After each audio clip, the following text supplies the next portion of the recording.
What's up, folks at home? Welcome back to the channel. Today is day 73 of 100 tips and tricks to help make you a better bass angler. And today we are going to talk about how to fish hard spots, firm bottom areas, heavy structure areas. Going to be a fun one. It's one of the hardest things to figure out when you're a new angler. So let's talk about offshore fishing, hard spot fishing. Here we go.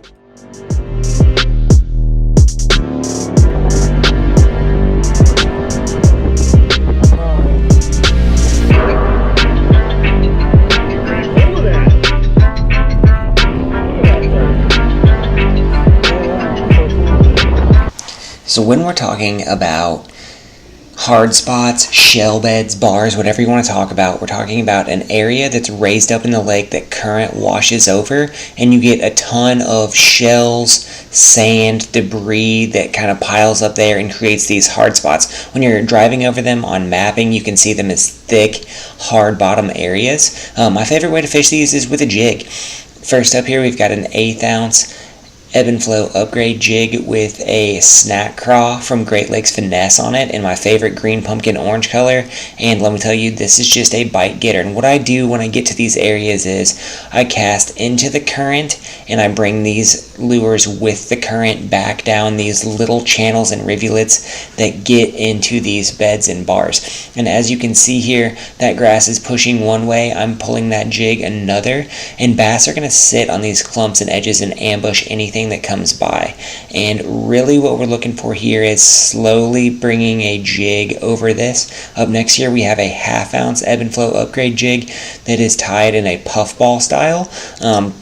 It's just another way to tie a jig. It slows down the fall, but it allows it to get to the bottom faster with that 1/2 ounce jig head on it, and it really does a nice job of getting bites and triggering bites. You're going to see a lot of different animals, if you will, on shell beds and bars. They just are really good places to concentrate a lot of things that are going to eat bait fish. And here I love the fact that you can throw, the stank bug on there from Berkeley and really have a good presentation on the fall there.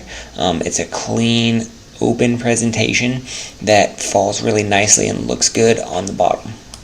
Bottom contact can be key in a lot of these situations because of the current and because of the way that the bass are positioned. Here is the Cave Cricket from Bait Cave Customs on a 1/2 ounce jig, ebb and flow, traditional style.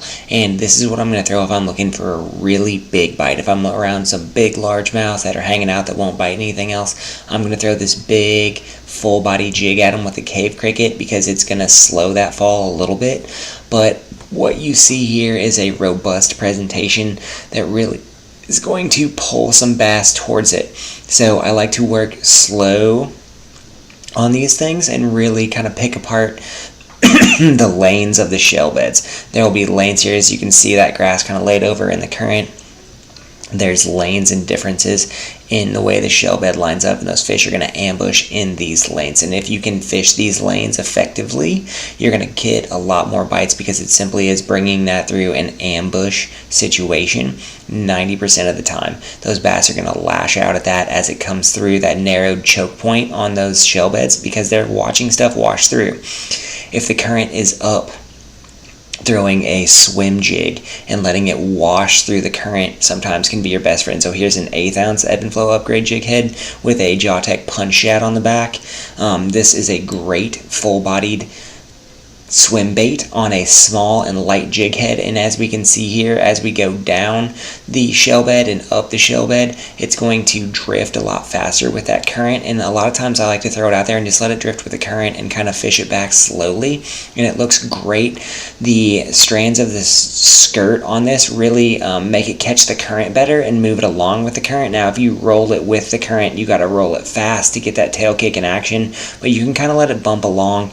This does a great job when bait fish are washing over top of shell beds. And one thing that I really enjoy about fishing a shell bed like this is the fact that there are so many different ways that you can fish it and different ways that you can trigger bites. And that was a good kind of view of what the shell bed looks like there with that grass interspersed with the hard areas of shell.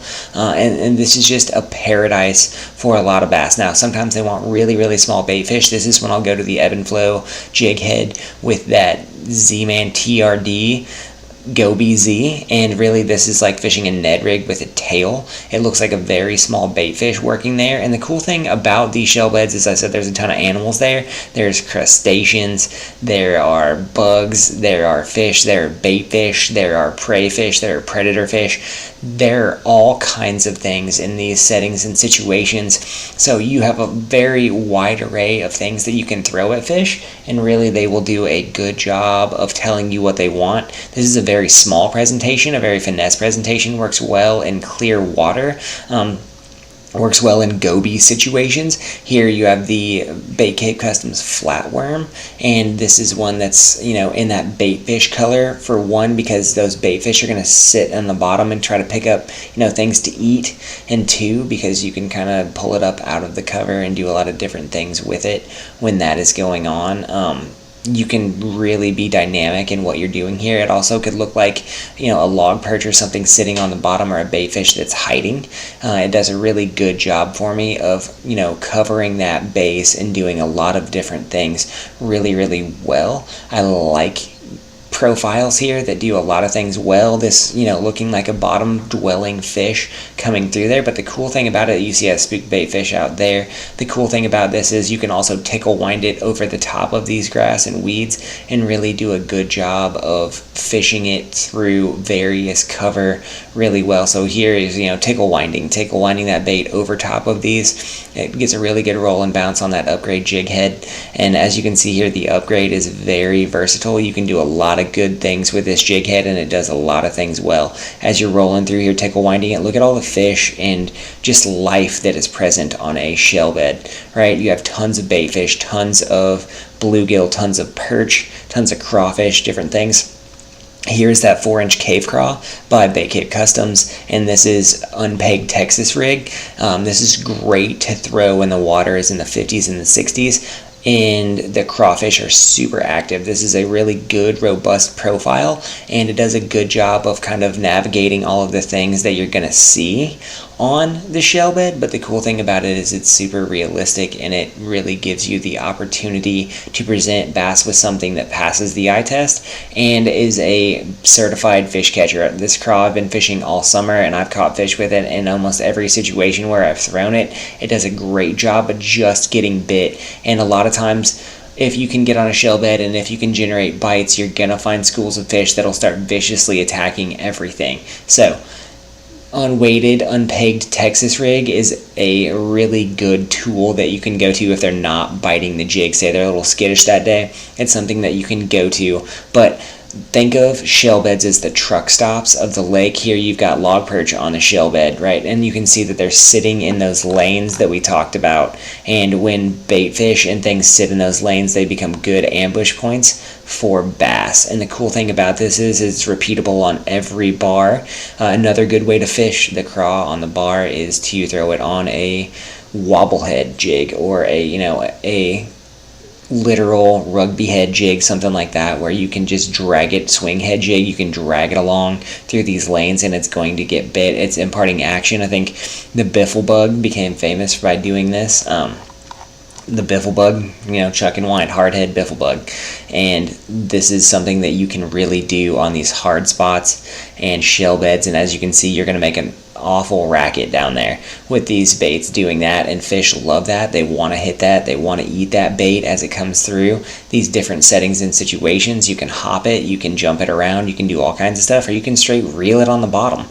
It's just one of those baits that does a lot of things well, and if you find a bait that does a lot of things well and does a lot of applications well, then you're really ahead of the game. But the cool thing here is bottom contact becomes key in a lot of these situations, and that hardhead does a good job of keeping that bait on the bottom. I like 3/8 to ½ ounce depending on how deep I'm fishing. Most shell beds and bars are 4 to 6 feet deep that I find that are really productive. Another thing that you can let wash with the current here is the Texas rigged version of that cave cricket on the ebb and flow hover rig, and I really like this Texas rigged on that hover rig because it keeps its profile and it keeps its keel where it needs to, but it also gives it a really slow fall. So it's weedless, you can bring it through a lot of stuff, but you get a really slow fall that you can let fall in these holes and different washout spots on that, and really fishing this with the current like this and just throwing it out there, letting the current wash it and letting it fall, pick it back up, let the current move it along, is a great way to fish a shell bed. When you're talking about shell beds, you're talking about really productive areas if you time them right, and if fish are feeding on those shell beds, you can really whack them. But if they're not actively feeding, this is a great way to get reaction bites, or a lazy bite, if you will, from fish, because it simply is a way to present something in the strike zone, but present it super slow and super modified, if you will. This isn't a presentation that a lot of fish see a lot of. The hover rig is something that I just started fishing this year because Dave just created it this year, and finding its applications and finding the different ways to fish it becomes super important and super involved in this process. And this is a great way to fish this bait because the cave cricket, one, is a great profile bait, and two, the hover rig just does it. Up last here is the Swimbait. I love throwing 4 to 5 inch swim baits on jig heads through here, and I want to throw it on a jig head for a couple reasons. One, I want to really take time to get this bait into the strike zone and let it fall into these harder areas, because when you're talking about fishing bars, you're talking about fishing bottom contact. And a lot of times bottom contact can be vital in pulling it over top of these weeds, but you also want something that's realistic and believable, right? So here, I want to show you, going out of the current and into the current, going into the current, you got to reel it a lot faster to keep it up, but this is where I really like to sled swim baits, right? If you will, hang with me here. Sledding a swim bait is perfect on the upgrade jig. You can see a nice bass right there in the background. I'm going to let this fall in these ambush areas, and I'm going to hop it around like a jig, but it looks like a struggling minnow or a baitfish that's washed in the current. Hope you guys enjoyed today using those lures, those jigs, those swim baits, those lures that you can fish slow or fast as you need to, right? On those hard spots, focusing on those hard spots, areas where fish can pin up baitfish and ambush are key, and they're overlooked areas that a lot of guys want to go to the bank, they want to go to the cuts in and the coves. Shell beds, hard spots in the main body can absolutely be lights out this time of year.